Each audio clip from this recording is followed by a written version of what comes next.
Hi, and welcome to the podcast, Use Your Powers for Good. I'm your host, Carolyn Ofer Moselle, and I am so glad that you're here today.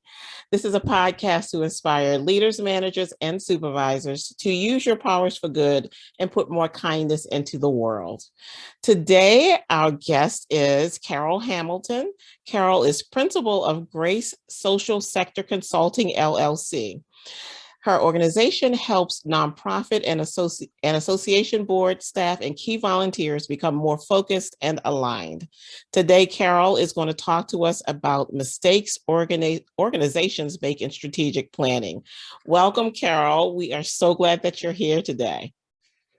Glad to be here, and thank you for having me on your podcast. So let's get started with your story. Tell us what inspired you to do this work that you're doing with the Grace Social Sector Consulting. Yeah, I got into the nonprofit sector quite a while ago. Started out with my very first job after college, which was now eons ago, working for a small company that helps people get on talk shows. So with their publicity, et cetera. But of course, because it was a business, we took all comers. And I realized that, if I was going to be helping folks and helping them get their word out, get their message out to folks, that I really wanted it to be doing it for causes that I believed in. And so that's what got me started in the nonprofit sector. And as I worked in organizations, worked for a number of different organizations that had just really wonderful missions and aspirations for the kind of change and positive change that they wanted to see in the world. But then started noticing kind of a gap or disconnect between those missions that they were trying to promote out in the world and then how they were actually interacting with each other inside the organization, their organizational culture, how they were treating each other. And so that intrigued me, and kind of like, what is that disconnect? Where does that come from? So started doing a lot of reading, and that finally led me to the field of organization development, and ended up getting a degree in that from American University. And through that process, decided that what lines up the best between those interests, organizations' needs, and kind of my skills was around strategic planning and helping them bring the larger group together to get to greater alignment and come to agreement around a couple big goals that they're going to pursue. Okay. Now tell us what your organization does. So I consult with nonprofits and associations. So associations are a subset of nonprofits. They're membership organizations, typically working for a field. And with those groups, typically small to medium-sized organizations, I'm working with staff and board to help them come up with their 3 to 5 year plan. What are those big things that they want to go after? And then how are they going to do it? And how are they going to know when they're successful? So I read on your website that you make strategic planning fun. I have no idea how that happens. All the strategic planning sessions I've been in have been long, grueling sessions, either when I facilitated them or when I just, participated in them. So how do you make these sessions fun? Well, I think first is that I enjoy it, so that brings something, right? I mean, I think too many folks kind of dread the whole process, and but for me, it doesn't have to be long. It doesn't have to be grueling. I typically am working with an organization over a period of 3 to 6 months. But we're kind of going in and out, and, at the beginning, I'm working with them to think about who am I going to talk to, and then I kind of go off and talk to all those folks and gather that information, and then bring it back to the group for, these are the big things that I'm hearing. What meaning do you make of that? What implications does it have for your future? And then going through a couple sessions. Usually now in the online space, we can keep them to no more than 2 hours, which I think is really nice. and give some time for people to kind of have Mhm. some thought and some processing in between sessions, so that it and bringing some visual elements in, bringing the human element in. And there may be folks who go through and say that still wasn't that much fun, but Mhm. um, I try not to take myself so seriously in all of Mhm. it. So I think that's part of it too. Well, I think also with the process, like having to go virtual, not by choice, that gives an opportunity to keep that 2 hour that process that was routinely a whole day, sometimes a 2 day process, into a couple of hours that are more palatable and bite sized. And it sounds like you do a lot of work through this process. I don't know if just virtually, since you've been virtual, but do a lot of work ahead of time so that by the time you get to the session with everyone, you have a great starting point.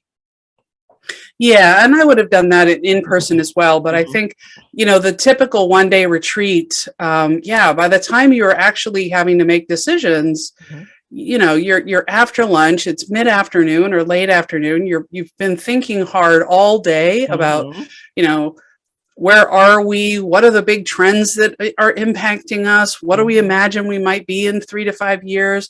And then what do we actually want to decide and commit to doing? And Mhm. and that's a lot to ask of people to do all in 1 day or even 2 days. Yeah. So I think that moving online, I've actually seen a lot of benefits, and part of it is that kind of breaking it down into smaller, more manageable chunks. Mhm. And then the other thing that I've definitely, and this was partly from my association days of working with a lot of volunteers, is I realized, Netflix or any of the shows do a great job of doing that little snapshot at the beginning of Mhm. reminding you what happened on the last episode. So Yeah. that's actually how I try to start. It's like, okay, a graphic with like, where are we in the Right. process? So you have a map and it's like, okay, we're here. Right. We've done this so far. This is where we have to go.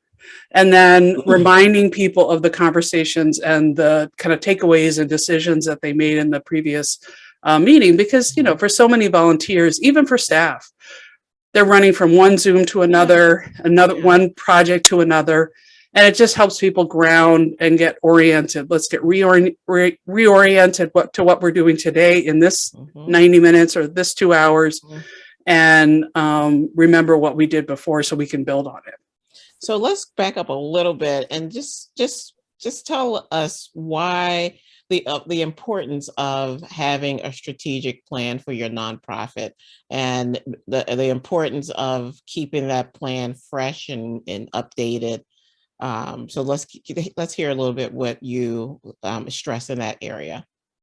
Yeah, I mean, I would say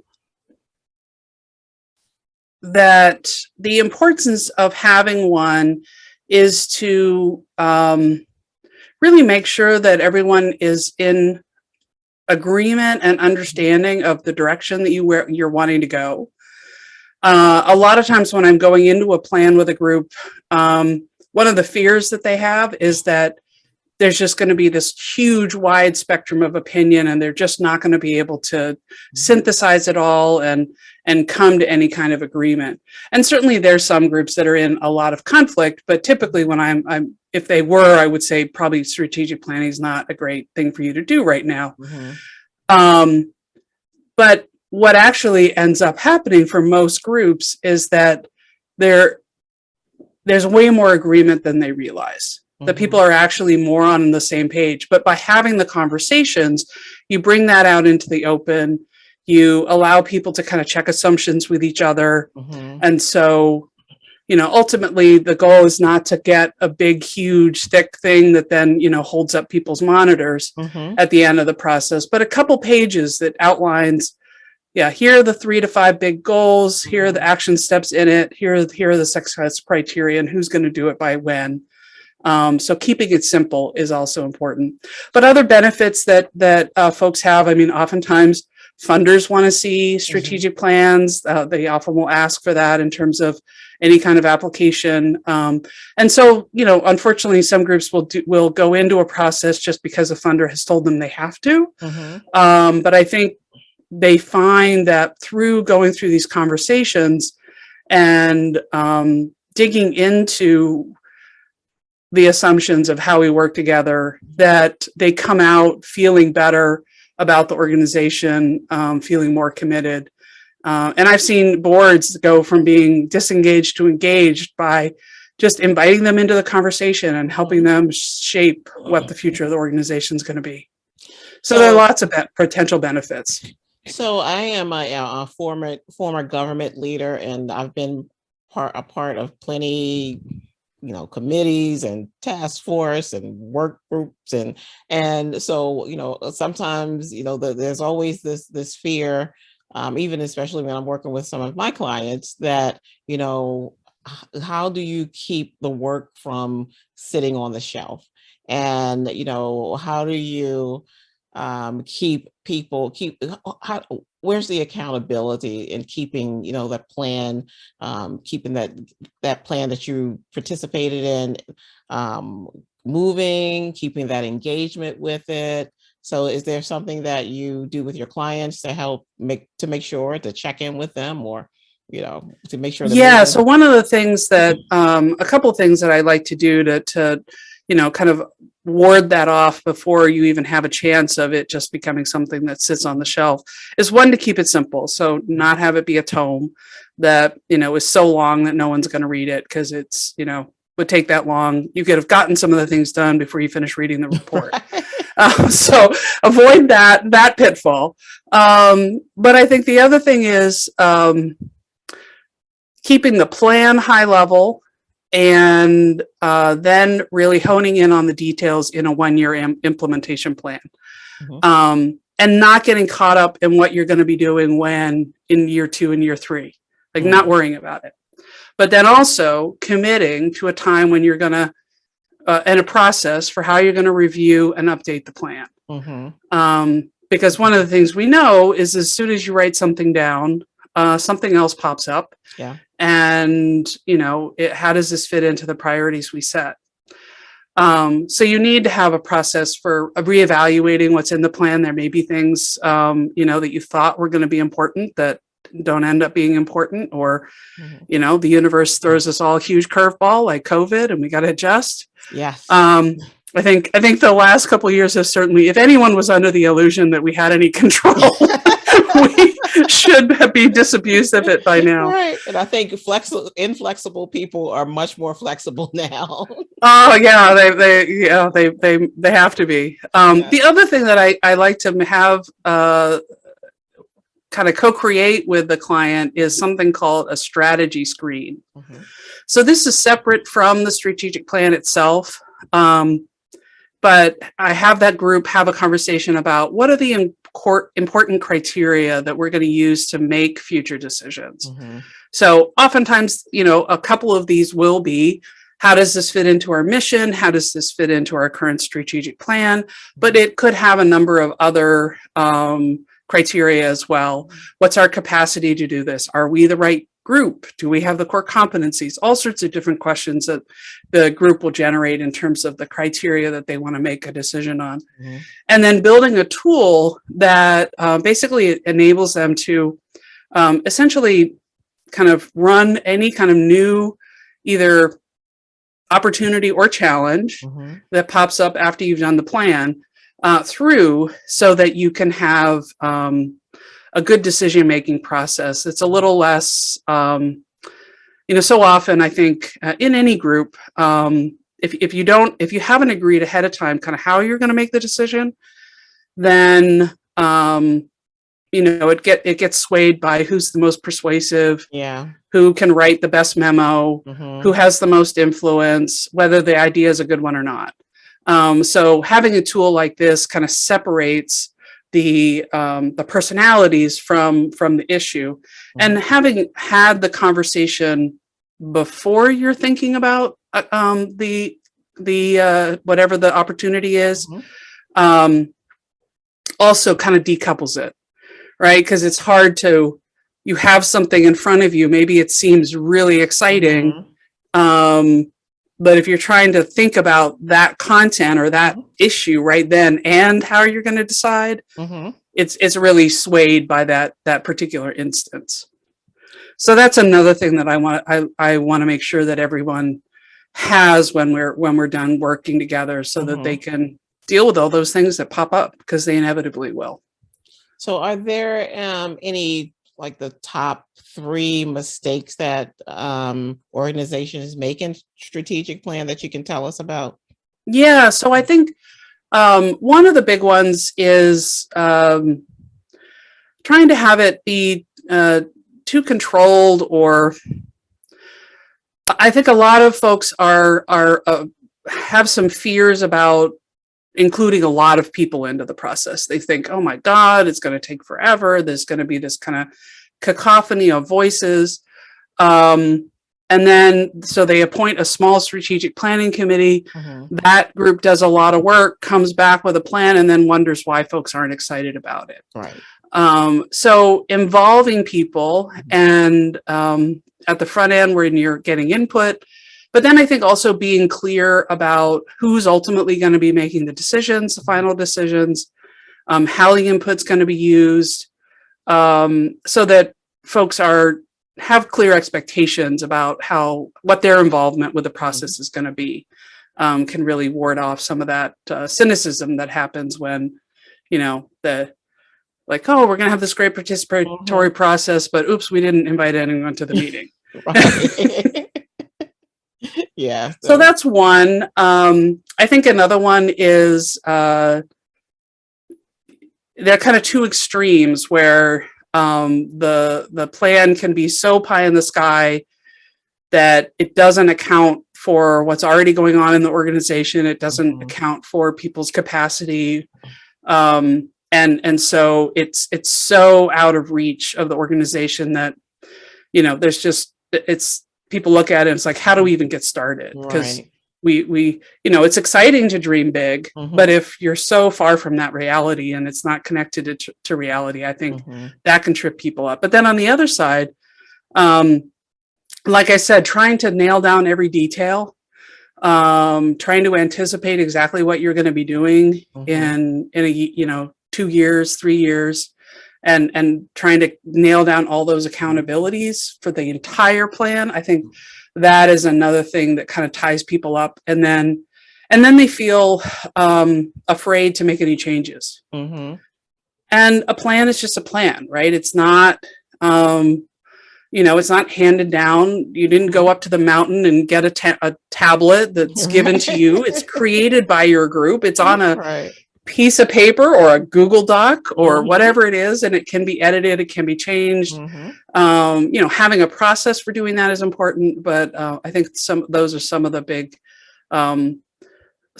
big challenges that groups have. Yeah, as you were going through those, I've lived some of that as well, being part of a few nonprofits and on the boards, and so I can relate to those challenges that come up. Especially, I think it's really important to understand in the beginning the process and how people will be engaged in the process, and like you said, who's the ultimate decision maker. You want the diverse voices, but someone has to make the ultimate decision. So I think that's important from what I learned based on what you said. I have lived that piece of it. Yeah, for sure. And I think, I think in traditionally, boards have been seen as the group that creates strategy for the organization, but the reality is that staff are the ones doing the work day to day, and so they know a huge amount. So this, I think it's part of also like this, I don't know, this Western kind of disconnection of like, we're going to keep the head over here and the body over here. We'll know they're all one, and actually the head is made up of cells too, so it all should go together. So I definitely advocate for staff being involved, and Depending on the governance structure of the organization, definitely as you involve staff, being clear about which group is going to be finally making that decision. So for people listening to this who are part of nonprofits, especially smaller nonprofits, and are saying to themselves, I think we need to maybe do something about our strategic plan, or dust it off and just see what's the best next step in that case. Yeah, I mean, and a lot of small groups won't have done any planning at all, right? They're kind of going year to year, funding cycle to funding cycle.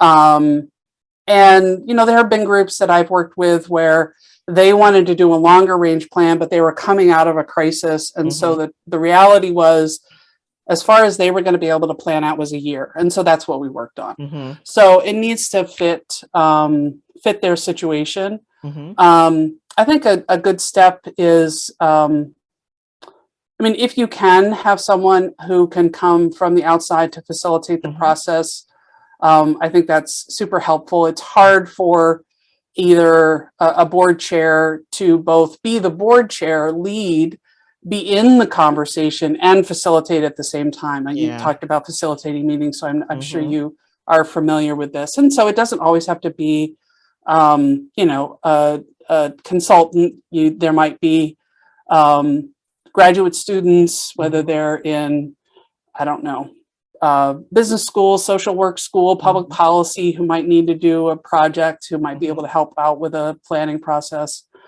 I think another mistake that groups make that we didn't talk about was kind of assuming that it's just about the retreat. We're just going to show up and a facilitator is going to lead us through some conversations, and then magically we'll have some kind of plan. And I think it's really important for groups to understand that they need to do some research ahead of time. They need to talk to people, and they need to have a synthesis of that so that you have some commonality of kind of where are you starting? What's the snapshot, if you will, of the current state of this organization, so that everyone has a common understanding of that, and when that's being presented, can say, yes, those 80% of that holds true for me, but I'm not so sure about this 20%. But let's talk about that. So I think that's another important thing for groups to think about. Yeah, I mean that's a good point, because you have to make sure that you're at least somewhat starting as much as possible on the same page from the beginning, and not having two people doing that research and then the other 7 coming in and having the opposing opinions about what you came up with. So I think it's really important to have that people be on the same page from the very start. So thank you for that. That's a great point. Yeah. So tell us, like, if a nonprofit wants to work with you, or if you have anything coming up that you can share. Yeah, I mean, I am working with a number of different groups right now. Folks just want to reach out to me. That's the first step, and then we get on the phone and we just have a conversation about what's going on with their organization. I try to get some background and just get a sense of where they are, how the executive director is feeling, how the board is feeling, what their hopes are, what their concerns are about getting into a process, and we go from there. I'll stick the contact information in the description, but is there a phone number or an email that you want to tell us? Sure. Yeah. So first off, I also have a podcast. So if you are a podcast listener, check out Mission Impact podcast, and I do an interview and publish those about every 2 weeks. Otherwise, you can find me at gracesocialsector.com. And the email is info@gracesocialsector.com. Awesome. Thank you so much for that. So I encourage anyone who has a small nonprofit, medium nonprofit, right? Small and medium, to just think about, where you are in your strategic planning, or if you need to dust off that strategic plan. I'm sure there are a lot of them sitting on shelves. When I was in government, I had a whole shelf full of them. But so I'm sure a lot of them are sitting on shelves and need to be refreshed. So consider just getting started and taking that first step. Especially in this environment that we're in now. You have to stay ready. Got to stay ready. So reach out to Carol if that's something that you think will be helpful to your nonprofit. So Carol, tell us how you put more kindness into the world. Well, I love this question. I was listening to some of your other episodes and I heard this and I thought, oh, what a wonderful question. Mm-hmm. I mean, hopefully in many ways, but one that I could think of just in terms of how I do my work, I think one of the things that I'm doing a lot of is facilitating meetings with large groups of people. Mm-hmm. And for most people, when they hear the word meeting, it's kind of like strategic planning or going to the dentist. Nothing happy is in any of those things, right? Right. So one of the ways that I try to put kindness in the world is, just taking time at the beginning of a meeting to have everyone check in so that we get every voice in the room, designing the meeting in ways that invite everybody to participate. Mm-hmm. Not just staying in the large group all the time, so you only end up hearing from the 4 most bold and loudest voices or the most entitled voices. Giving people different ways to plug in, small groups, all of those different things, and trying to, as best as I can, create a safer. I never want to say that this is a safe environment. This is a safe space, because I think you can't just declare that. Right. But certainly, in the way that I'm putting together meetings and conversations, I'm hoping that it creates boundaries for a safer conversation. Mm-hmm. For one that people can step into and be heard. And I think, that's what people want. They want to be heard. They want to be able to share their perspectives and to be, and that people acknowledge and appreciate their contribution and feel so that they feel like they've been listened to. Absolutely. So I think that's super important. Absolutely. That's great. That's wonderful. I like that. Not that there's any right answer to this question. Well, there might be some wrong ones. Yeah, there may be some wrong ones. I agree with you there. Well, Miss Carol Hamilton, thank you so much for being here today and sharing about your work and how you help nonprofits. We really appreciate it. So thank you. I so appreciate it. Thanks so much for the opportunity. So thank everyone for being here today. And until next time, be better today than yesterday. Be better tomorrow than today. Bye for now. Bye.